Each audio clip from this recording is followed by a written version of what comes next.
বিপদ আসলেই প্রথমে বিশ্বনবী সাল্লাল্লাহু আলাইহি ওয়াসাল্লাম একটা দোয়া পড়তেন। তিনি পড়তেন ইন্না লিল্লাহি ওয়া ইন্না ইলাইহি রাজিউন। তাহলে বিপদ এলেই আমরা এখন থেকে ইন্না লিল্লাহ করব, নাকি হায় হুতাশ করবেন?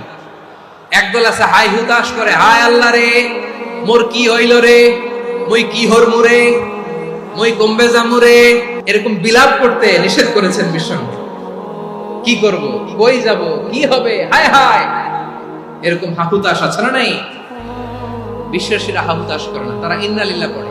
তারপরে বিশ্বনবী পড়তেন আল্লাহুম্মা আজুরনি ফি মুসিবাতি ওয়াখলুফ লি খায়রাম মিনহা।